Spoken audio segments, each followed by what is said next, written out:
Now we go. Reza, the floor is yours. All right. Thanks, everybody. Glad to be here, and thanks for your time at this time after your work to watch this talk. So before I started, is anyone there do not introduce themselves? Like I see Mortaza and Sajjad, maybe they don't have a chance. Did I forget? I'm so sorry if I did. Oh, oops. My apologies. I thought that I introduced. No, that's all right. Mortaza and Maysam. Maysam just joined us as well. So maybe start with Mortaza and go to Maysam. My apologies, Mortaza. Mortaza, can you hear us? Oh, actually, Mortaza did introduce himself. Yeah, maybe I missed that. He's mute too, but okay. Maysam, do you want to introduce yourself? Yeah, sure. Hello, everyone. My name is Maysam, and I'm a student here at UBC studying business analytics. I'm glad to be with you tonight. Sorry for the delay. No problem. All right, we go back to Reza. Okay, let's get rolling. So let me minimize the Zoom and share the screen. Give me 1 second. Okay, I couldn't. Can you give me the access to share my screen? You have it. Okay. Can you guys see my screen? No, not yet. Not yet. Can I say something before that? Okay. Yep, we got that. Got it. All right. Okay. So thanks again for everybody to join to this call. My name is Ahmadreza. Everyone call me Reza here. It seems easier for everybody. Today, I'm going to talk about the importance of no. I want to share the real story of my immigrant process here in Canada. And I want to share with you how I use those no's and how to grow when the no was the answer. And I'm 100% sure you guys have those moments to face with the no answer. So let's get started very quickly. Can you see the slide is changing? Yep. Okay, so quickly introduce myself. It gives you an idea what personality I have and what is important in my life. As I mentioned in the invitation as well, I'm a husband, father, and former soccer player. You can see my lovely family picture here. The picture that I was work in professional soccer league in Iran under 21. It was a very fun experience I had. And working in software industry for more than 12 years and with the top brands in Iran and here in Canada. I work, right now I'm working with EA as a development manager within FIFA team, which is the most iconic EA sport around the world. And it's really fun time in EA. There is a really good team I'm working on. Prior to EA, I work in Amazon as a assistant operations manager. And before I moved to Canada, I work in System Group, Hamkaran System. You may heard about. It's the biggest software company in Iran. And yeah, I worked there for around 8 years with different positions. So I believe all of you guys hear about Steve Jobs' no strategy, that he said focus means saying no to the hundreds of other good ideas. And this strategy led Apple to make iPad, and they promoted this strategy a lot. But today we are not going to talk about this strategy or something like that. So let's get back and have a snapshot where I was at in Iran before I moved to Canada. and you can compare my situation before and after immigration to Canada. So as I mentioned, I work in the biggest software company in Iran. I had a corporate title. I literally work with CEO, board, and all the C-level managers every day, run lots of big projects. We meet lots of great customer, big customer. Again, I was working in that kind of industry, and I was a public speaker. I run lots of events, had a chance to speak inside and outside of the company. And as you can see in this picture, this is the Mila Tower salon that I was speaking in front of thousands of people. And I had a chance to work with press and share my experiences, my knowledge with the press about the strategy, the community, businesses, and those stuff. It was very regularly I had interview with the press. This is me before 2017, before I moved to Canada. Now let's jump to the Canada. I moved to Canada and Vancouver 2017 and start to building a new life from scratch. This picture I just shared with you guys, it's the fourth day of arriving to Canada. It was my first interview.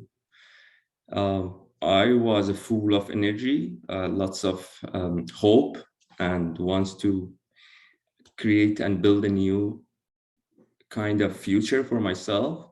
In the first interview, I realized my language is terrible. I had a very limited kind of capability to speak English. So during this period, I had lots of interview, lots of communication, lots of program I attended, and always didn't get the ideal result. Today, I'm not going to talk about those no's, because for those no's, the main thing was my problem, and I had to work on my problem to improve it, which was a language barrier, and my language skill was not good enough to present my experience to the people, right? I learned from all those failures. I tried to build new skill set, try to improve my language. There is a joke. Actually, it's not a joke. It's a reality. When I share with my friend, I remember that time I just use the present tense when I speak English. And if I want to refer to something in the past tense, I just use yesterday or last year or whatever, something like that, to let the audience know I'm talking about the past. So I gradually start learning English naturally, but not in an academic way. I have to do that because I still feel that my English is not good at what I need. But again, I'm not going to talk about these no's, because these no's I was deserved. If I reject for an interview, if I try to reach out to someone and don't respond to me, I deserve those no. I work on it. I make it better. I'm not going to talk about this type of no and what how I deal with them. But the other thing I want to mention here, because we all of us here, we are immigrant. Remember that I try to reach out to tons of people on LinkedIn to understand how should I improve myself here? How can I get that job or those jobs? In my experience, no one answered me, or no one replied back to me. It was very disappointed. But now, for me, for myself, I always thinking how much those guys were busy that they didn't respond, even no to me. But after that, when anybody reach out to me through the LinkedIn and ask me any help, every single time I respond to them. I want to ask you, all of you guys, if you guys have any experiences, if someone reach out to you guys, it's good to share your experiences and help them out, because all of us need help when we are coming to the new community, new culture, new country. We need to make a kind of help each other. So yeah, this is the side note I have for this meeting, but let's move on. Right now, I want to share two main story that I prepared for this talk, and then we can go from there. So the story one, I started my work journey working at Amazon as a team supervisor, which they called operations lead. This job, it's the first junior level of management career path. Remember that I was in Iran, I worked in C-level management position, but now I started from junior position as a team supervisor. I applied for operations manager role after work on this position, which was supervisor, where after 10 months, I applied for operation managers. Why I applied for that? Because in our distribution center, I talked with all the Amazon manager. They told me, okay, you have enough experience. Now your language is improving. You know the process, you know the flow, and you're ready to apply, right? I should say I was contractor there. Most of the big company have a contractor, and that you work for third-party companies, but working in Amazon environment. So I applied for operation managers. I remember that one day I reached out to operation. It was a kind of a distribution manager, which was the top manager here in Vancouver. I talked to him, hey, Alex, I applied for this job. He said, okay, you should be fine. You should get the interview, blah, blah, blah. And a day after I talked with him, I received an email that said, your application is no longer under consideration. I was shocked. I worked hard these last 10 months, and I was thinking about my future, how I can gradually reach to my previous level that I was in Iran. And these things, it's as an immigrant, always bother you and disrupt you. Is that the right move to Canada? Yes, because for my family, blah, blah, blah. But in personal situation, you always compare yourself with the previous experience. I go to the break room, sit on the table. Literally, I want to cry. I didn't expect this, no. Start thinking about what should I do. And then I come up with the idea as an action plan. I will go to see my manager, develop a personal development plan, working on action, and 1 year later, I got the position. But no, that wasn't my idea. I was super sad and feel shame. I quit right away. I send my resignation and go see my manager, say bye, and say, okay, I quit. I give you 2-week notice, but I'm not feeling okay to continue this job because I cannot do more because I'm not feeling okay. And he was shocked as well. He said, okay, go home and then we can keep touch. Then when I get home, he sent an email and asked me to come back to the work day after. He wants to see me. Next day when I came back, he told me he talked with HR and distribution manager, Alex, the guy I told you, and they are going to make a business case for me and open a position as assistant operation manager. It was very rare as far as I know, when you quit in Canada, they let you go. But it was a very unique experience. I realized it's happened to me. Then they opened the position and they told me, they give me an interview chance, but it's up to me to have a yes. And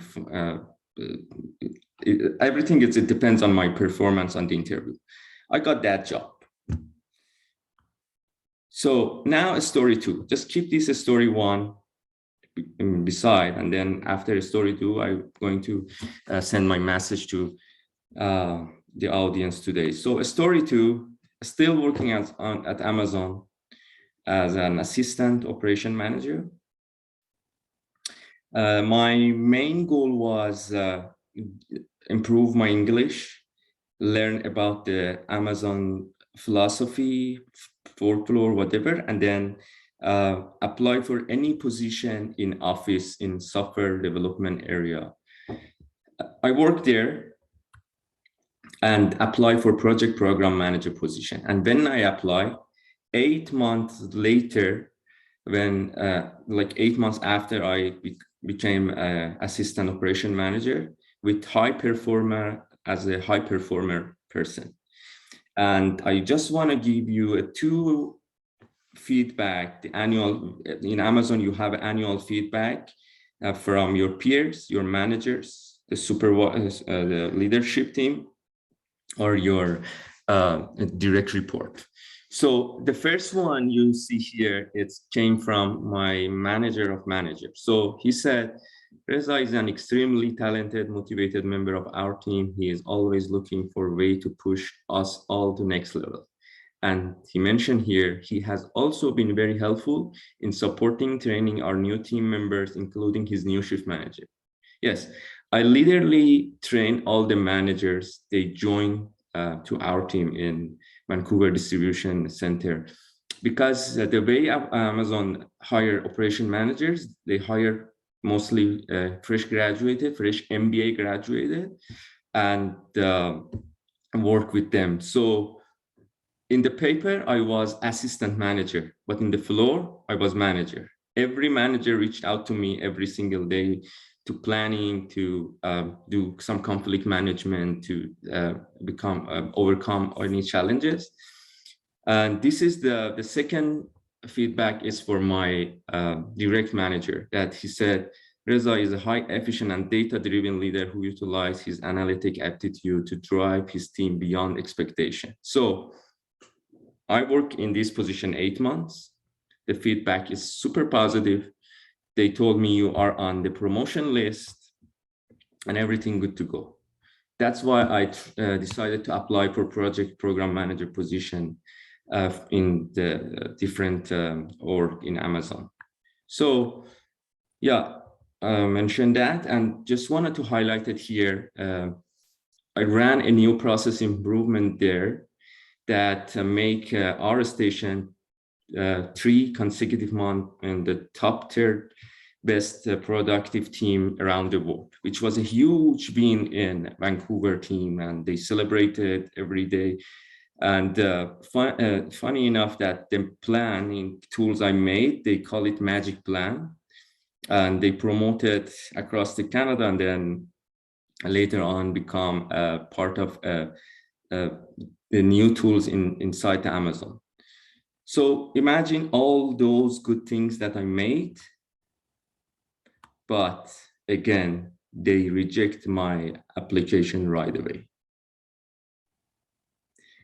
That was another heartbreaking no that I received in near 2 years after I moved to Canada. What my action? I quit? No. So I reached out to HR, asked them, hey, Megan, what's going on? Why they rejected my application right away? She said, because you are assistant manager, you cannot move straight to the office and to the software. You need to be manager first, operation manager here, and obtain 1 year of experience, and then you can apply for this is the philosophy of the Amazon. I didn't deserve this. No, they literally ignore my previous experience, 8 years experience. I work in the software industry. I had lots of good experience, and it was a big denied for me. And again, I decided to change things that I deserved. First time after 2 years here in Canada, I usually afraid to ask the people to refer me for any position. The first time forever, I reach out to 2 of my friends, ask them to share my resume, ask them to refer me for the other companies. One of them say, I will get back to you tomorrow. This tomorrow is not happened yet. He's not getting back to me yet. But the other person, he sent my resume to the person who work in EA, the other friends of my friends, and like he sent my resume. After a few days, the recruiter from EA contacted me and invited me to an inside interview. That day, I remember it was February 12, 2019, and it was a very heavy snow. When I want to get out of home and head to the EA campus, they emailed me that, do you want to reschedule? It's a very heavy snow. The road is terrible. I told no. I was full of energy. I had lots of energy to go there, get this job, and say, everyone, this is me. I can make things happen. I didn't deserve this. No. I leave home, I think 2 hours earlier, get to the office, and it was a very long run interview. I think take 4 or 5 hours. It was 4 interview back to back. And when I finished the interview, 3 days later, they called me and sent the offer. It was very huge relief and huge win for me. That the showcase, I was totally right. I didn't deserve that, no. And showcase, and in this case, it was EA for FIFA team, which is very iconic. As I mentioned, it's an iconic game in the world. The best gaming company in the world. I say that shows me that I was right. And the people who was denied and denied my experience was wrong, sorry. So my takeaway, my message for this meeting is, please use your daughter to drive you when you not deserve a no. I knew that all of you guys, you're thinking about the same situation you had. And just make sure, I shared these 2 stories, guys, to being denied, because I want you to tap in your pain. In this type of situation, tap your pain. It's those moments of feeling powerless or angry or sad, but you can use those moments to deepest drive for your future. And never ever underestimate the power of shame to motivate you guys. So those reaction was my natural reaction based on my experience and interest and personality. But recently I read a book, which is Your Next 5 Moves by Patrick Bet-David. And these sentences I put here, I use it from this book. I see that guy, he is the Patrick, he coincidentally is Iranian as well. He's being denied to promote and change his life with finding and creating new way. I highly recommend you to read this book, and in this book showcase you how you guys can use those power inside you when you face with pain or no, and make whatever you deserve it. Again, for the last sentences, guys, if you guys don't deserve any no in your life, don't stay on the negative loop. Don't let the people dominate you. Find your own way, and I 100% guarantee you will be win. thanks everyone for hearing me and having me here. If you have any question, please call it out. Thank you, Reza Jan. Do you need your screen to be on? No, I'll like you can stop sharing for me. I can do it here. Okay. So we have one hand up, but before we go there, there are a couple other things. So first, we take our group photo. This is the time to do that. So if you want to be in the photo, please turn your cameras on so that you are in the photo. And I'm gonna count 3, 2, 1 and take the photo. 3, 2, and 1. Awesome. All right, we also have, where's Mehdi? Yeah, Mehdi joined us. Mehdi Jan, can you introduce yourself? Tell us what you do. Sure. Hello, everyone. Sorry I was late into the meeting. I'm Mehdi, and I work as QC manager in Natural Factors. I'll be happy to be here. Awesome, thank you for coming. And I guess Behzad also joined us later. Behzad Jan, would you like to introduce yourself too?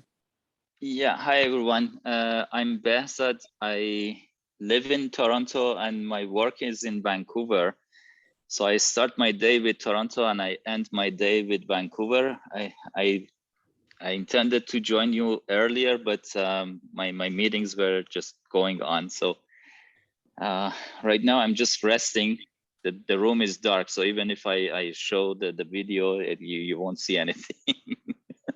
I'm just listening. Awesome. Did Maysam introduce himself? Yes, I did.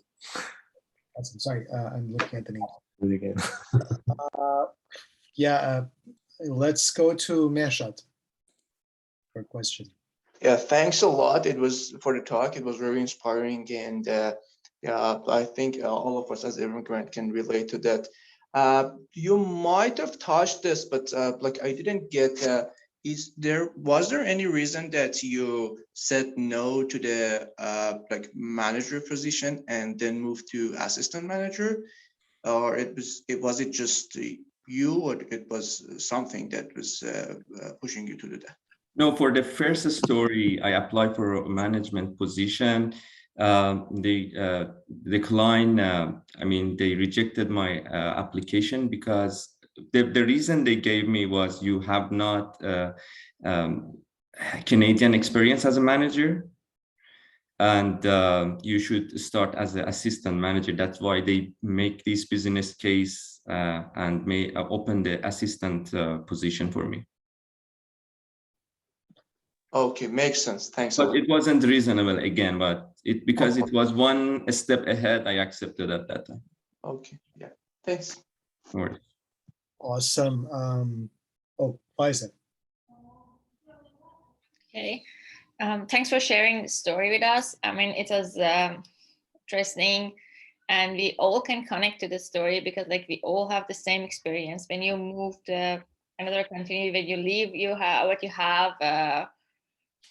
You have to work like more for the next step. So it's you got out of your comfort zone, and it's I mean your experience seems like very like normal and basic to me. Sorry, I'm sorry if I'm like being rude. I don't want to be rude, but like it was something say wow, or wow what you did, or wow what happened to you, or ow what happened to you. Oh, it was so simple. I mean the thing that you were lacking was that you didn't expect this to happen to you. Like when we left Iran, we had 7 years in Switzerland, me and my husband, and all of us. I mean, I don't mean me or us. I mean, everybody has the same experience. So you can't expect that you come to the same level that like you reach the same level that you were. I mean, it's okay that you had 8 years of experience in a good company in Iran, and I'm sure you're a great engineer and you're great at your work, but your English was not good. I mean, still it's not very good. So like all of us, but you had no experience. I mean, we have to, the Canadian experience just totally makes sense for me. Like, even I have worked as a cashier to get experience here, you know, because it's different. Everything is different. The systems are different. So I think it was fair to say no to you. But the reaction that you had, and I mean, the strengths that you showed, it's admirable. That's great. But I mean, if we want to help somebody, we have to prepare them for this. If they want to like immigrate, if they want to leave what they have and come for something different, if they want to leave their comfort zone, if you're helping people with those things, I mean, please just prepare them for that. That's the best thing that can happen. Before we get to Reza's reaction and response, I just want to add something. Well, the thing is, yes, there are things that we need to be prepared for. And this is from the aspect of someone who's arriving here. They need to basically be familiar with that. So a lot of us, yes, we face these experiences, but there was no one to tell us what we're going up against. So we experienced it in the isolation of our own, and then you talk about it like, oh, okay, that was my experience. That was my experience. So there's that. So it doesn't have to be unique. It's just that it's actually the fact that it's so common amongst us. That's something that we should talk about. And the other thing is that just because it's common, it doesn't make it right. In a sense, yes, we need to have the experience, but actually, today somebody posted about the guys, some professors' NSERC application, and for those who are not familiar with NSERC, it's one of the grants that the federal government provides for research in science and engineering. So that was rejected on the basis that there was not enough consideration for diversity in this professor's work, and this professor himself is from an Indian background. So my reaction to that is that, yeah, and he was like, well, I'm looking for qualifications. I'm not looking for to fill out quotas. And that is, he has a point. But the problem is we go into these systems that are new, and these systems, they have this one size fits all lens for evaluation. And just because we don't have a Canadian experience doesn't mean that our experience from before coming to Canada is not valuable and we don't have anything new to contribute. So the way that companies or workplaces look at us, a lot of times is so unfair. And one thing that I'm cautioning friends to be mindful of is that, yes, it's happening, but just because it's so common and it's happening, it doesn't make it right. So don't just accept it. Actually, and yes, you can't. I'm not expecting you to go against an establishment when you're just a newcomer here, but keep that in mind that it's not okay. It's not always okay to be treated unfairly. There should be mechanisms to evaluate and to your qualifications before. They're not useful. They're useless. They're not cheap. They're not invaluable. They're not meaningless. You work towards them, and you can actually provide a new aspect, a new point of view that they may not have in their system. I don't know. Okay, with that, I'm going to end my rant and going back to Reza. Yeah, thanks, Faizajan, for sharing your opinion. So yeah, that was simple. It's simple reaction, but always simple make a big difference, right? So the main thing I want to emphasize here from my story, as I mentioned, how was my performance impact on the entire distribution center with that magic plan? It was huge. I'm a package. I have some experience. At the same time, my language is not good. It's not ideal, right? But I impact on my team, on my company, and make a very good result there. So I believe on myself, and I believe that I understand the language barrier is one thing I need to improve every single day. But at the same time, I have a lots of strengths, right? As I mentioned, I was a professional soccer player, and Alex Ferguson, who coached, who managed Manchester United for 25 years with lots of success story, he always mentioned to his player to focus on your strengths instead of focusing on your opponent's strengths. You have to see your strengths, at the same time take a look at about your weakness or improvement area. Yes, this was a simple reaction for me, but at least at that time I quit. I was under like 5,000 or 7,000 debt. I knew that I'm losing my job and maybe I should have some kind of problem with my bills, but I make that decision. I use that pain to move forward, and it works because I believe in myself. This is the point. Awesome. Who has their hand up first? That was Mohsen. I think it was Mohsen. Mohsen number 2. I don't get to respond to that. If you want to, please be quick. I don't want it to turn into back and forth, but yes, please do that. Okay. At the same time, I'm so sorry, but like, yeah, you did a great job. I would never like quit my job with the same situation, but I mean, at the same time, it could be a stupid decision. So yeah, it could be both ways. Yeah. Yeah, it's 100% right. But again, when you say stupid, it's the time you think you are doing stupid things because you don't believe you are taking a right decision. You are not making a right decision. But I believe that when I make this decision, I am able to get it fixed.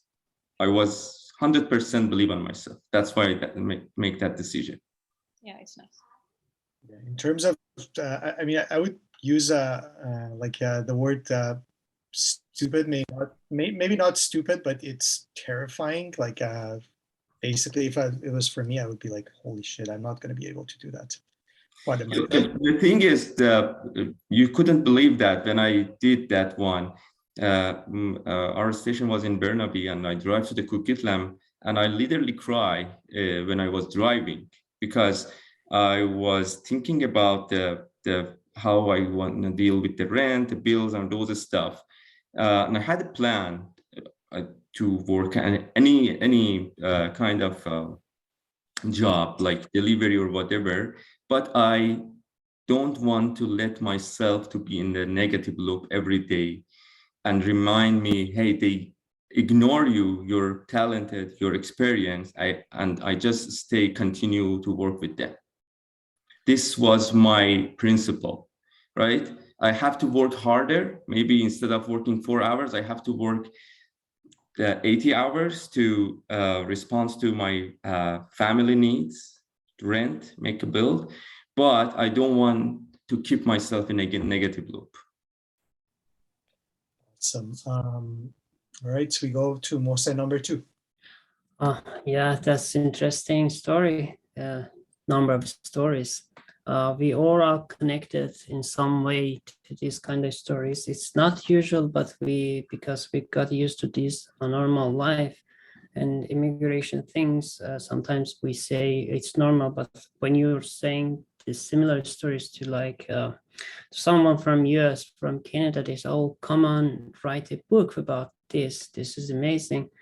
When you moved to Canada, I think you said 2017, the same year I was writing my PhD thesis in the US, and then I quit and moved to Iran in search of my love and life.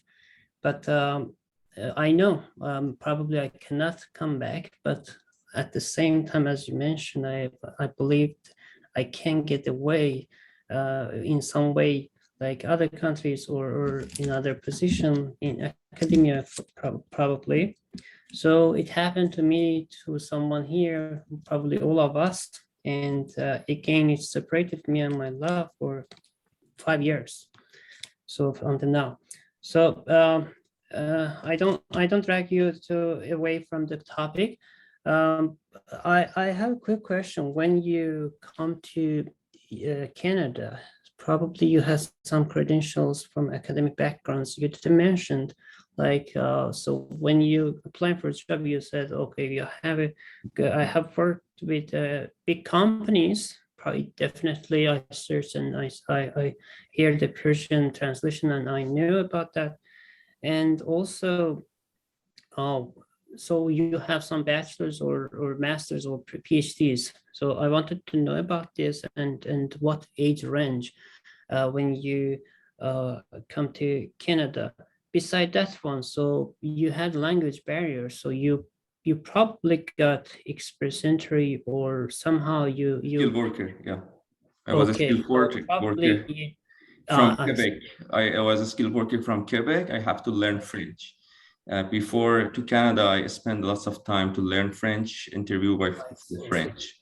That makes reasonable, because when you enter, probably you got some minimum language skills. So also I wanted to know, when you quit or you cannot hear? No, go ahead. Okay, so when you I hear. No, don't worry. I'll mute people. Go ahead. Oh, can I continue? Yes.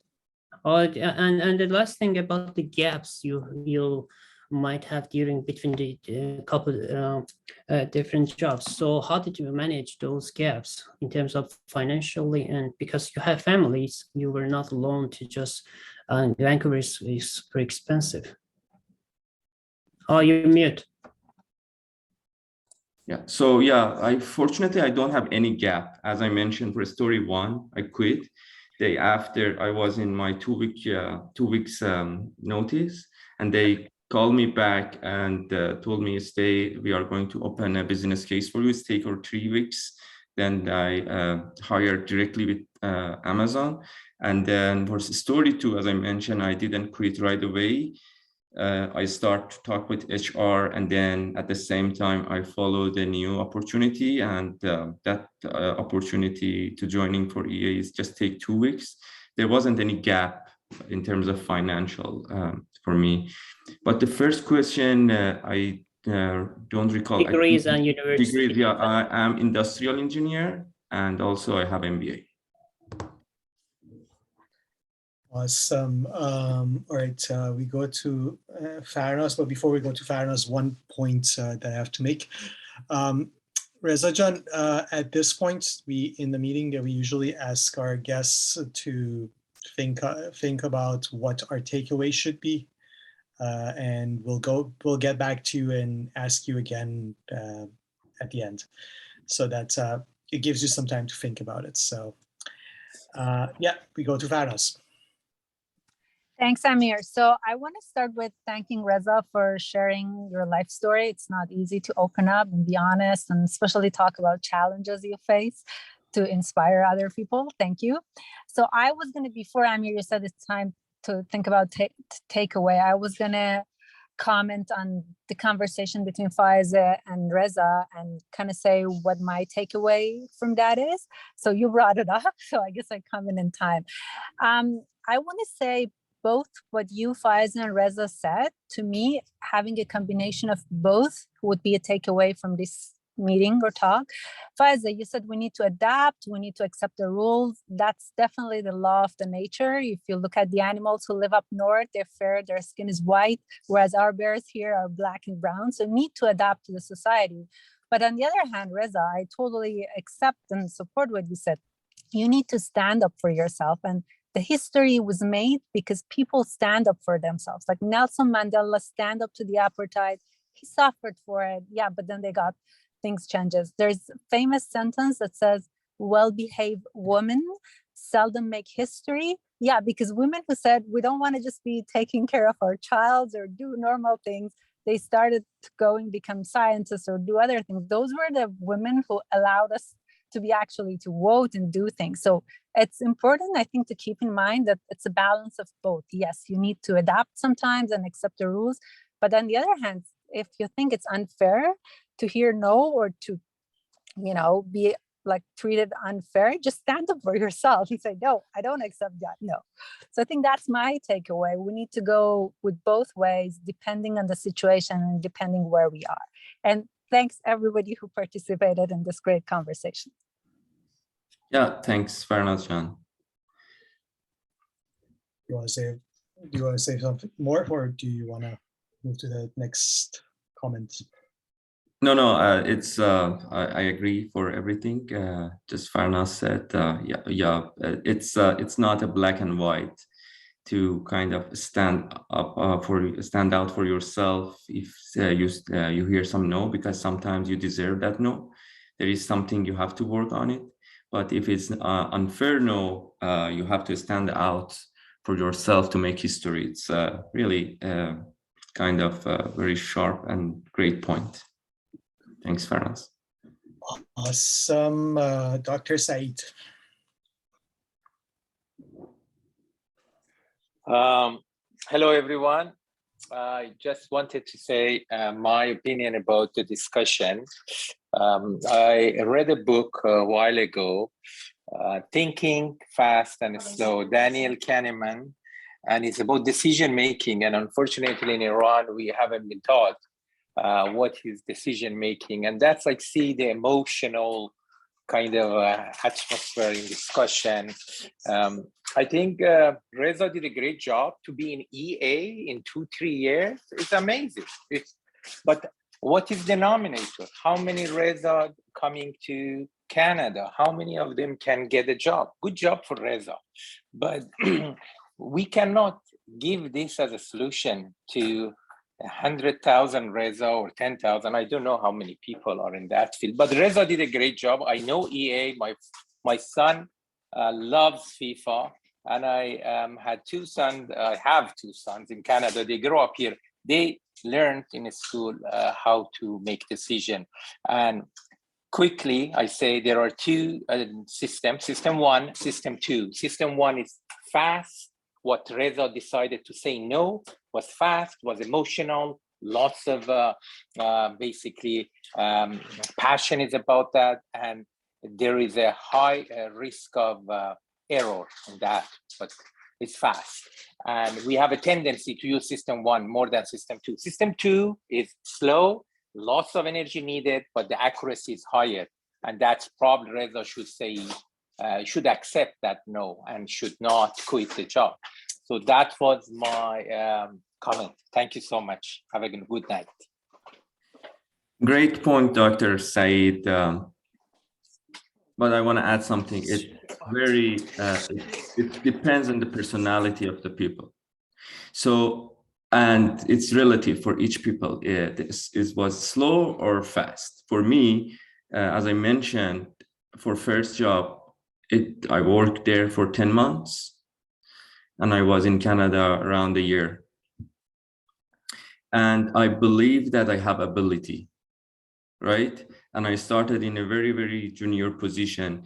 And I think that decision for me was not fast, because I take time, I accept the reality. I need to work my English. I need to obtain Canadian experience. I spent 1 year to collect those experience. It was a 1-year process. The reaction was very sudden. Just after that, no, I quit. But the process was 1 year, not 1 hour or so. Again, for myself, my experience, and again, since I was really believe on myself, it wasn't a quick decision. It seems emotional decision. Yes, it was, because I didn't expect that no.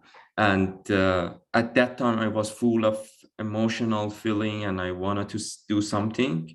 In some different story, it is not a good time to make a decision when you are angry or you're sad. But in my experience, these moments has a lots of fuel for your next move. As I mentioned, if you go and read this book as well, you can see lots of same experience for those emotional moments.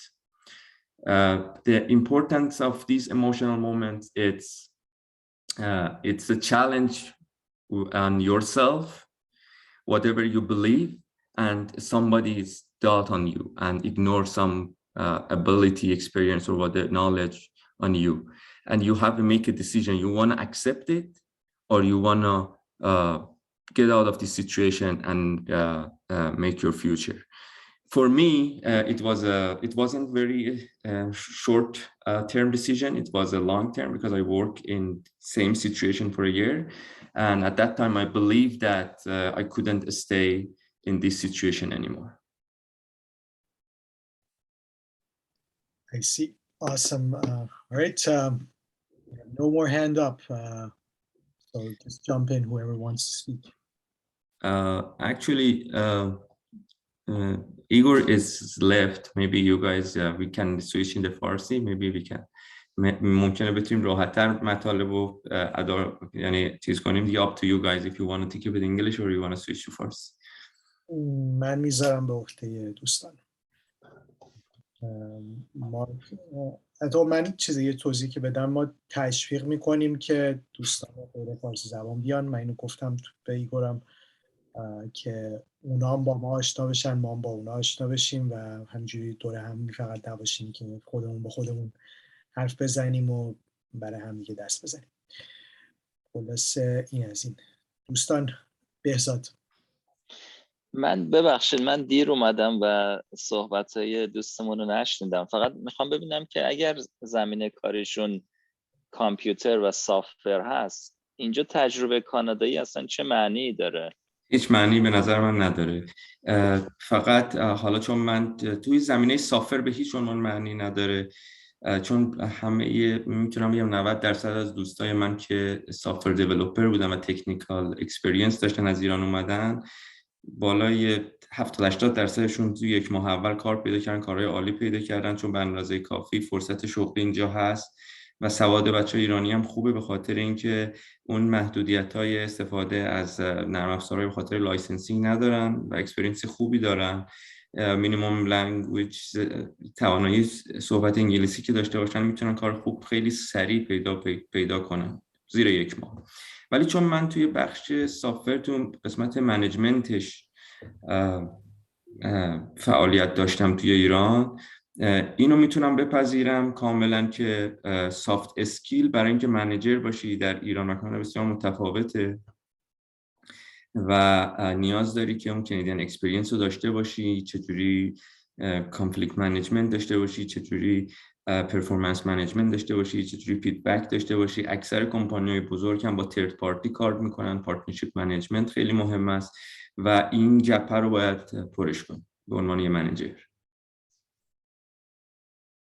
بسیار عالی. عرض به حضورتون یه چی دوستان، خجالت نکشید، فارسی شد همه چیز شدن. من داوطلبتون میکنم. من یه موضوع خیلی سریع رو بگم، حالا تا کسی پیدا میشه دستشو بگیره بالا. اولا خیلی ممنون احمدرضا جان، صحبت خیلی جالبی بود، یاد گرفتیم. من یه چیزی در مورد حالا اون بخشی که در مورد استیو جابز رو نگفتن که گفتی، منو یاد یه مبحثی انداخت توی درس استراتژی که اصلا یه جا به طور خیلی خلاصه میگن استراتژی هنر نگفتنه. چون آدم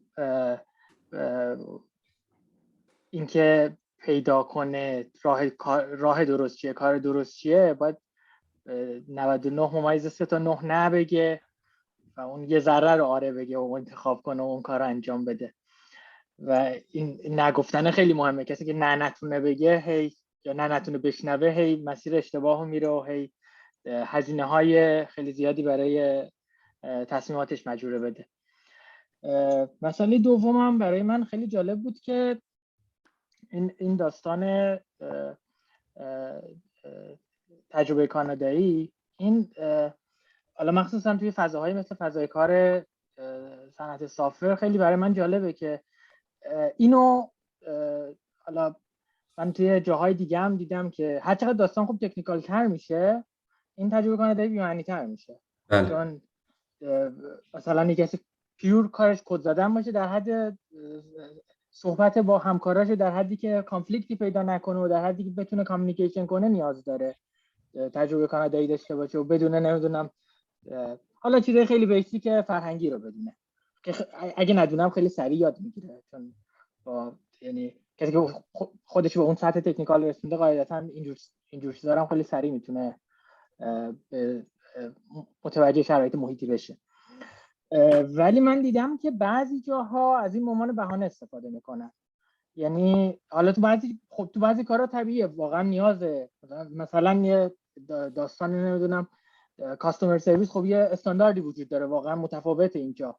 ولی من میبینم بعضی جاها مثلا حالا شرکت ها و صنایع بینابین و حالا همین سافر که خودت گفتی عملا میبینی بهانه است برای فیلتر کردن، برای نگفتن به کسایی که دلیل منطقی، دلیلی که واقعی باشه، دلیلی که قانع کننده باشه ندارن. حالا من آمازون که گفتی، من الان دقیق یادم نیست مسئله، من یه چیزی هم دیدم که اخیراً چیز شده. قبلا بعضی شرکت ها به یه مرزی داشتن که پیار لازم بود داشته باشه کسی برای اینکه بتونه اونجا کار کنه، مخصوصا حالا این شرکت های بیگ تک، اونا که آمریکایی هستن. الان شنیدم که خیلیشون چیز کردن، اینو تغییر دادن به سیتیزن بودن، یعنی دیگه پیار هم نمیشه کار گرفت. ولی این دیگه اینطور نیست که رسما بتونن اینو بگن، چون این تعویضی که میشه پیگرد قانونی کرد و میشه برد دادگاه و سو کرد و اینو نمیگن و با بهانه‌های دیگه یا مثلا به مشابه همین تجربه کار کانادایی من کالچورال فیت هم دیدم که خب خیلی چیز گنگیه و خیلی ساده میگن کالچورال فیت مثلا چیز بود، مشکل بود به این تیم و به این مجموعه نمیخوردی، یا مثلا کسی توی بچه‌هایی که مصاحبه کرده کسی نظرش نبوده که اون استرانگ نو داده مثلا. و این برام جالب بود. خیلی خیلی ممنون از تجربه که شیر کردید. دو سه تا کامنت حالا بگم محسن جان در مورد یکی. درسته، ببینید که شرکت‌های بیگ تک کمپانی مثل آمازون، مایکروسافت، گوگل یا شرکت‌هایی که توی بیسشون تو آمریکاست مثلا همین ای حتما برای ما بشه باید پی آر باشیم که بتونیم بگیریم. و یادم میاد که من یه حدود 1 ماه هم بک‌گراند چک داشتم این پروسم که بتونم شروع به کار بکنم توی آمازون. حالا اینکه سیتیزنشیپ شده رو نمیدونم، ولی میدونم که حتما باید من غیر مستقیم شنیدم، هیچ جا تا جایی که میدونم هیچ علنی اینو نگفتن به کسی. بله، و خیلی مثل استودنت اینترنشنال استودنت ها اگر که انترشیپ پروگرامی گرفتن تو این کمپانی‌ها دینای شدن بعضی جاها به خاطر همین داستانه. در مورد اون کانادین اکسپریانس، آره بستگی به اینه که اون مارکت چقدر اشباهه. مثلا رشته مثل دیولپمنت، سافر دیولپرها، سافر انجینیرها، به خاطر اینکه اصلا پوزیشن ها پر نمیشه، خیلی سخت پر میشه، واقعا خیلی سخت پر میشه، اصلا این نادیده میگیرن. مثلا ما تو تیم خودمون داشتیم کسی که روسیه بود، خیلی سخت میتونست حرف بزنه، خیلی سخت یعنی، ولی خب کار داشت، ولی خب کسی بود که کارو بهش میدادن و پیش میبرد. از کسی که هایرینگ منیجر بودم اینجا توی ای تعداد زیادی رو مصاحبه کردم، استخدام کردم تو این چند وقته. اون کالچرال فیته، اون کالچرال ادپتیبیلیتی خیلی مهمه و معمولا هم کمپانی‌ها یه سری پرینسیپال دارن که میتونید روی سایتاشون ببینید و سعی میکنن و اینو خیلی خوب کسکیت میکنن توی تیما و وقتی کسی رو مصاحبه میکنن میخوان مطمئن شن که اون کالچرال فیت هستش و ادپتیبیلیتی وجود داره. به نظر تجربه شخصی من به عنوان کسی که هایر منیجر بودم و استخدام زیاد کردم توی ای این فیک نیست. نه من نمیگم فیکه، میگم ممکنه اون مواقعی که نمیتونن علنی بگن دارن به عنوان بهانه استفاده میکنن. کالچورال فیت هم چون یه چیز گنگه، خیلی از نگاه بیرونی خیلی واضح نیست، میشه کالچورال فیت رو استفاده کرد. اون که واضح نیست برای کسی که از بیرونه شاید مثلا به عنوان بهانه باشه، ولی از درون که نگاه بشه آره از داخل درسته. آره درسته، قبول دارم. یه چیز دیگه ای که من خودم خیلی وقت دیدم و برام یکم علامت سوال بود، این که خیلی از شرکت‌ها، البته خیلی که نه، یه سری از شرکت‌ها مخصوصا اونایی که ریلیتدن به آمریکا اول میپرسن که آیا شما تو این چند تا کشور به دنیا اومدید یا نه، و اگه باز میذارن اگه به دنیا اومده باشی اپلای کنم، ولی من هیچ وقت ازشون چیزی نشنیدم. و خب این به نظر من دیگه اوجشه، یعنی عملاً خودشون دارن میگن که اگه تو این چند تا کشور به دنیا اومده باشید پس ما کانسیدرتون به احتمال زیاد نمی‌کنیم. بازم فکر میکنم به اون استاتوس شما میگه که اگه پیارین دیگه حالا اونو اووررایت میکنه. ولی پیار بودم همیشه، ولی شرکتایی که مخصوصا چیزه اولش همون اول اپلیکیشن بعضی از کشورها، بعضی از شرکت‌ها میپرسن اگه جزو این 5 تا کشور هستید یا نه. میگم باز میذارن اپلای کنید، تو این نیست که بگن دیگه نمیتونید اپلای کنید، ولی خب من تا حالا ازشون چیزی نشنیدم. آره ولی بعضی از پوزیشن‌های خاصه، مثلا همین موقعی که ما تو آمازون بودیم یه پوزیشنی باز شد چون مربوط به کار کردن با میلیتاری بود، حتما باید سیتیزنشیپ خود آمریکا رو می‌داشتی. یعنی علاوه بر اون که این سوالا رو میکنن، یعنی خیلی چیزا وابسته است، ولی این تیکه بیگ تکا که باید ایرانی یا پی آر داشته باشی یا کانتری دیگه پی آر داشته باشی، این وجود داشت. حتی یه جاهایی مثلا من چون تو کار هوایی بودم پیش می اومدش، خیلی بهش میگن آیتار کلیرنس، که این آیتار تو اصولا متولد یه جایی باشی مشکل سازه، که من حالا برای من زیاد پیش نیومد، بعضی وقتا پیش اومد که باید در نظر میگرفتم، چون حتی در فناوری مثلا کار غیر نظامی هم مثل چیزایی هست که مصرف دوباره داره. میثم جان شما دست بالاست، ولی ما چون تازه از شما شنیدیم من برمیگردم به فائزه، بعد برمیگردیم به شما. هنوز سوالی نکردم که از من شنیدیم. شما سوال نکردی؟ اگه میخواین فائزه جان بگم بده. من عذرخواهی میکنم، من اشتباه از من بودش. عرض به حضورتون که تشکر میکنم از احمدرضا عزیز، ممنون که تجربتون رو شیر کردین. من یه قسمتش برام یه قدری مبهم بود. خب اون فاز اولش که حالا اون بار اول شما از یه مجموعه بیرونی می‌خواستی جوین بشی به شرکتی و حالا اون رزिस्टنس شاید حالا نمیگم درست بوده، ولی حالا طبیعی بوده که شاید یکم داشته باشن، یعنی اچ آر شرکت مقاومت داشته باشه به جهت اینکه آدم میخواد بده پوزیشن منیجریال بگیره و حالا بقیه کانسیدریشن های دیگه شاید مثلا یه ذره این حالت بشه قابل توجیه باشه. ولی حالت دوم که این بار دومی که اقدام کردین داخل شرکت برای پروموشن، خب عملا داشتین جابو انجام دادین و بار اول گفتین که مثلا منیجرتون ساپورتتون کرد و اینها، بار دوم هم حتی ریکامندیشن های خیلی خوب داشتین، ولی این اتفاق نیفتاد داخل شرکت. خود منیجمنت شرکت چیکار کرد؟ ریاکشن خودشون چجوری بود از باب اینکه آیا ساپورت کردن اینو؟ کسی صحبتی با اچ آر کرد؟ همونجور که صحبت کردم قبل از هم موقع که من داشتم اپلای میکردم، من گفتن که تو پروموشن لیست هستی، ولی من توی ارگانیزیشن آمازون لاجستیک کار میکردم که اپریشن بود. من هیچ وقت تو لاجستیک کار نکرده بودم، همش تو سافر بودم و قصدم این بود که بیام توی آفیس توی بخش ساپورتیو همون سافر رو یا AWS یا جای دیگه کار کنم. وقتی رشته‌های مرتبط با آفیس رو اپلای میکردم درجا ردم میکردم، 2 تا یا 3 تا رد کردم، همون درجا مثلا امروز اپلای میکردم فرداش ردم میکردم. با پیپل پرکتیس خود آمازون که صحبت میکردم و با منیجرم که صحبت میکردم، گفتن که شما بیا اول پروموت تو بگی تو 6 ماه دیگه، 6 ماه هم که اینجا بمونی میشی از لحاظ پوزیشنی برابر میشی با پوزیشن هایی که توی آفیس هست و بعد میتونی درخواست ترانسفر بدی. در واقع منو یک آدم 1 ساله فرض میکردن که باید 2 سال تجربه داشته باشم که برای شغل اپلای کنم، یعنی اون چیزی که اکسپریانس قبلیمون بود و نادیده میگرفتن. متوجه شدم. اون خیلی پروسه بوروکراتیکی بوده. در لاس سوالیه. آره در کل که خب من خیلی راضی ترم به خاطر کالچری که توی هست، اون اینکلوسیونسی که وجود داره و ورک لایف بالانسی که داریم و اون این تیمی هم که توش هستم فیفا با پشنم که فوتبال هستش میخونه. و جالبتون بگم که من فیفا 20 و 21 منیجر پچ بودم و هر حالا کسایی که فیفا بازی میکنن هر پچی که شما رو فیفا میگیری با ساین اپ من میومد دست پلیرها میرسید. این هر سری که من این دکمه ساین اپ رو میزدم یه غروری داشت برام که نگاه میکردم این مسیری که گذشته الان 10 millions of people دارن از این انجوی میکنن. خیلی حس خوبی بود و یادآوری میکرد که این مسیری که سخت بوده پیاف شد. درسته. ممنون. بسیار عالی. فایز جان. من معذرت میخوام ولی من باید 2 دقیقه پسرم داره من صدا میکنه 2 دقیقه من میرم و اگه اجازه بدین دوباره میام صحبت. حتما باشه. میریم به مهدی و نوبت شما رو میگم. میبخشید منم باید برم و بسیار ممنون از اینکه ارگانایز کردین. خیلی عالی بود. من سعی میکنم در حتما همه ایونت ها باز شرکت کنم و ممنون احمدرضا جان به خاطر شیر کردن اکسپریانست. خیلی یاد گرفتیم.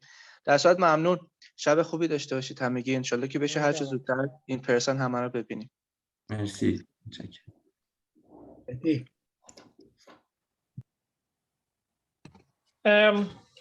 سلام. خیلی لذت بردم از حرفی که گفتی، یعنی و چیزایی که تعریف کردی و جست گریخته تقریبا داستانا خیلی شبیهه. یعنی تقریبا همه اولش به رود بلاکی میخورن بعد بالاخره هک میکنن سیستما و وارد میشن. اما حالا من تجربه شخص خودم رو بخوام بگم و امفسایز بخوام بکنم رو چیزی که خودت گفتی، بحث کندین اکسپریانس من قبول دارم یه مبحثیه که یه ذره ابیوز میشه موقع HR و استخدام کردن، ولی لزوما هم این نیست. یعنی حداقل تجربه شخصی من به عنوان کسی که هایرینگ منیجر بوده و اصلا هم با امپلویرهای مختلف ایمیگریشن هم اصلا سر کرده زده تا حالا پیش اومده که اصلا ما بیخیال اون در واقع بند کندین اکسپریانس شدیم و مثلا گفتیم خب حالا اشکال نداره بذار وارد بشه ببینیم چطور میشه و اینا، و لزوما همیشه هم مثبت نبوده. یعنی اتفاق افتاده که طرف توی اون 3 ماه پروموشن اصلا نتونسته تحمل بکنه شرکت رو. یعنی دقیقا مطمئن بودیم که این کالچر نمیتونه جاب چیز بکنه و این هست. یعنی این که میگن کندین اکسپریانس، ببینید بحث کاملا سافت اسکیله. یعنی تجربه منه. یعنی بحث اینه که این آدم آیا مفهوم کار کردن و گرفتن فیدبک و اصلاح خودش رو مفهومش رو میفهمه یا نه. تو خیلی از کالچرها مثل کالچرهای ما ایران اصلا مفهوم فیدبک گرفتن از منیجر و اصلاح کردن خود بی‌معنیه. یعنی اصلا چیزی نیست که توی محیط کاری وجود داشته باشه. و اصلاح سیستم خیلی ساده بگم، من خب تو مفنا مثلا توی ایران منیجر بودم. روش اصلاح کارمند این بود که عملا حقوق آخر ماهش رو میتونستی مثلا 0 رد بکنی به همین راحتی. یعنی خیلی چماقی ماجرا، خیلی ماجرا فیدبک و اصلاح سیستمی و اینا نیست. کسی که از اون سیستم وارد یک جایی مثل کانادا میشه براش اداپت شدن به خصوص توی اون 1-2 ماه اول خیلی سخته، اگر تا قبل از این اولین کار فول تایمش باشه. این اون چیزیه که خیلی از شرکت‌های بزرگ نگرانشن و نمیخوان، چون تجربه کردن. یعنی همونجور که من تجربهش کردم قطعا مدیران خیلی دیگه‌ای هم تجربهش کردن. واقعا مثلا به یه نفر بعد شانسی هم هست، خیلی هم شانسیه. طرف اگر شانس اولش آدم اوکی در بیاد احساس میکنه نه پس اونقدر حالا خیلی چیز مهمی نیست، مثلا به بقیه هم یه ذره شانس میدم. کافیه اون شانس اولش به یه کسی خورده باشه که در واقع تو اون اکستریمه قرار بگیره و طرف با اولین منفی خودش خب دفعات بعدی که میخواد استخدام بکنه متاسفانه به سمت منفی پیش میره. شخصا معتقد نیستم که خیلی چیز بدیه، اتفاقا نه. موضوع سر اینه که اون سافت اسکیلر اون آدم پیدا میکنه یا نمیکنه. و همین خواستم فقط نظر خودم هم داشته باشم توی جمع. فقط من بگم که خواهش میکنم که جواب کوتاه باشه از این به بعد که به فایزه هم برسیم و بعد به تیک اوی و اینا. لذا موافقم باهات مهدی جان، نکته درسته و متفاوت کالچر. بیشتر من اون شنیدن اکسپریانس رو توی کالچر ادپتیبیلیتی خیلی بیشتر ریلیونت می‌بینم که اگه کسی با کالچر کمپانی شما سازگار نیست ممکن توی یکی دو ماه اول خوشو نشون بده، ولی خب از لحاظ تجربه ایران، تجربه من توی همکاران سیستم کاملا متفاوت بوده و تجربه شما توی مپنا. تیمی که من خودم بودم یا کل شرکت، ما اهداف سالانه بر هر فرد داشتیم، 3 ماه یه بار ارزیابیش می‌کردیم، منیجرها ارزیابی 360 درجه می‌شدن هر سال و کاملا منطبق بود با چیزی که اینجا الان داریم تجربه می‌کنیم. حالا شاید به خاطر اینه که اونم سافت‌ور کمپانی بود و ما بنچمارک می‌کردیم از شرکت‌های بزرگ مثل SAP تو همکاران سیستم، ولی قسمت فرهنگیش کاملا درسته. ممکنه یعنی ظرافت خیلی زیادی داره که مطمئن باشی کسی که وارد تیمت میشه اون کالچر رو بتونه حفظ کنه و خرابش نکنه. جناب عالی، منم یه جمله اضافه بکنم. این چیزی که شما گفتی مهدی جان، اینو من قبول دارم تا حدودی. منتها یه مسئله هم هست، آدم میتونه تجربه بدی با هر کسی داشته باشه، یعنی این تجربه بد لزوما نباید جنرالایز بشه و یه چیزیه که یه ذره سیاسفید نیست، یه فضا خاکستری هست که به نظرم بیشتر باید راجبش صحبت بشه. فائزه؟ من در مورد اون چیزایی که داشتین میگفتین یه سری کمپانی‌ها مثلا میپرسن از کدوم کشور هستی، یا در مورد این خواستم صحبت کنم که این خیلی چیز شایعی هم هست. مثلا یه چیزی به اسم اکسپورت لایسنس هست که مثلا یه سری شرکت‌های های تک که می‌خوای کار کنی خیلی واضح و دقیق بهت میگن که تو باید این اکسپورت لایسنس داشته باشی و بعد میگن که خب تو رد شد. نمیتونی بپرسی من چرا رد شدم، نمیتونی بگی خب چیکار کنم که رد نشم یا یک کار کنم حداقل مصاحبه. هیچ اطلاعاتی بهت نمیدن. مثلا یه شرکتی مثل فیسبوک اگه یه آدمی خارج از کانادا بدون هیچ کانادین در واقع مثلا نه پیاری نه چیزی باشه، نه پاسپورتی چیزی، خیلی راحت رد میکنن و دلیلش هم میگن که ما نمیتونیم بهتون بگیم چرا. خب این اصلا فیر نیست. یعنی اگه بحث فیر بودنش باشه اصلا چیز عادلانه و منطقی نیست. هیچ کس دست خودش نبوده کجا دنیا اومده و هر چیزی. یعنی من با اینش مشکل ندارم، ولی من اون موقعم که صحبت کردم که شما گفتین که آقای امیر، شما گفتین که این که خیلی معمول دلیل نمیشه که درست باشه. من نمیگم چون معمول دلیل میشه درست باشه، ولی میگم که انتظار باید داشته باشی همچین چیزی و این ناعدالتی و حتی انتظار باید داشته باشی که پرسونال نکنی قضیه رو، بگی این اتفاق برای من افتاد و من چقدر ناراحت شدم و من حق من ندونستم، من آدم خفنی بودم و اینا نفهمیدم من چقدر خفنم. آره واقعا دیر لاس، ولی بعد بدون که به خاطر تو نیست، تو کاری نکردی و این اتفاقی که ممکنه بر هر کسی بیفته به خاطر شرایطی که وجود داره. شاید خیلی‌هاش سیاسی باشه که ما هیچ سهمی در به وجود آوردنش یا اصلا هیچی نداشتیم. درسته ممکنه عادلانه پرسونال نباشه، ولی من به عنوان شخص حق دارم که چیزی که خارج از کنترل من رو اگه نمیتونم تغییرش بدم نپذیرم و مسیرم رو عوض کنم. البته این درسته که ما باید براش آماده باشیم. یه چیزی هم میخواستم بگم یادم رفت. شما تیک اوی تو بگو من ببینم یادم رفت. اول از همه تیک اوی که دارم، حالا نمیدونم تیک اوی بشه یا نشه، اینه که جامعه که ما داریم اینجا ایرانیای کانادا، به نظر من نیاز داریم که خیلی بیشتر از این به قول معروف تجربه هامون رو با هم به اشتراک بذاریم و همین که حمایت کنیم تو رشد یکدیگه. میگم من تو اون قسمت خودم هم گفتم، یعنی امکان نداره کسی توی لینکدین به من پیام بده وقت براش نذارم، جلسه باش نذارم ببینم رزومش چیه، کارهایی که باید بکنه که به هدفش زودتر برسه رو باهاش پیش ببرم، حتی ریفرش کنم. به نظرم این لازمه، چون بعد از کار کردن چند سال توی این کمپانی بزرگ دیدم که واقعا استعدادایی که هست، انگیزه‌هایی که وجود داره تو بچه‌های ایرانی قابل تحسینه و ما تک تکمون اگه کمک کنیم میتونیم کامیونیتی قوی تری داشته باشیم و اینکه همچین تک تاک هایی داریم میتونه اینو به سرعت بخشه و قدرت بده. چون حداقل خودم یه 2 تا تجربه خیلی واقعی بدون روتوش رو باتون اشتراک گذاشتم که بدونیم که این اتفاقا برای همون داره میفته. ولی از اینکه چی یاد گرفتم، نکات خیلی ظریفی بود، حتی نکاتی که ممکن بود در تضاد باشه و نکاتی که خانم فائزه گفت در اینکه ممکنه اون تصمیمی که گرفتم یا مثلا ایموشنال باشه، اشتباه باشه، تاثیر رو خانواده‌ام بذاره. اینه که نشون میده که آدم‌های مختلف اپروچ‌های مختلف به این مسئله دارن. میتونی برای من یه پیام داشته باشه که وقتی تصمیم‌های آتیمو بخوام بگیرم میتونم با تعداد بیشتری از آدم مشورت کنم که تمام اسپکت‌ها و منظرهای مختلف رو بهش نگاه کنم و بدونم که یک تصمیمی با ریسک کمتر میگیرم.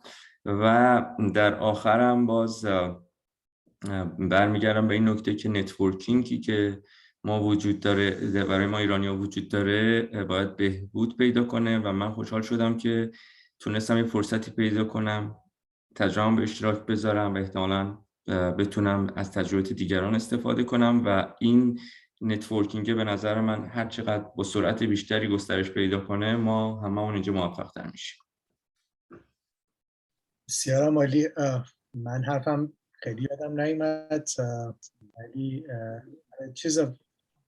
یه چیز رو خواستم بگم که آدم ناراحت و خب بعضی وقتا میشه، باید اتفاقا خوب ناراحتیامون رو با هم شیر بکنیم. هدف تک تاک هم همینه که به حساب با هم شخصی بشیم، پرسونال بشیم و این داستانا رو در یه چیزه. ببینید فرق تک تاک با تد تاک اینه که ما قرار نیست اینجا چیزه یکی بیاد سخنرانی کنه، یه سخنرانی خیلی علمی و اصلا داده و خیلی چیزا اینا و ما بشینیم گوش بدیم و بعد آخرش هم دست بزنیم.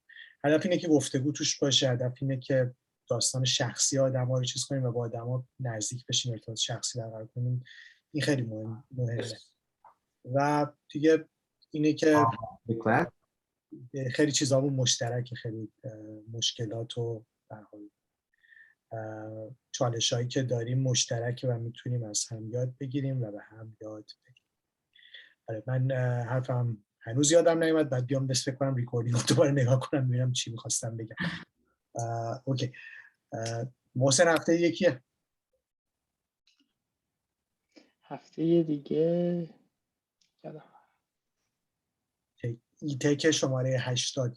اینم من بگم e-Tek و تک تاک دلیلش اینه که ما از وقتی که چیز شد گفتیم بگیم e-Tek که یعنی مجازی بودنش رو نشون بدیم، برای همین کنترلش هم از اول انداختیم. تک تاک فقط 24 تا برگزار شده، تک تاک حضوری، ولی e-Tek فعلا چیزی که هست. هفته آینده چهارشنبه ساعت 6 حمید رزاقیان. بسیار عالی. امید دیدار همتون اون موقع. رضا جان شما هم این تیک اوی که گفتی رو به زبان در حد 2-3 جمله لطفا برای من بفرست. انگلیسی. دستتون درد نکنه. دوستان مواظب خودتون باشین. فردا قراره دوباره طوفان و سیل و نمیدونم بارون شدید بیاد.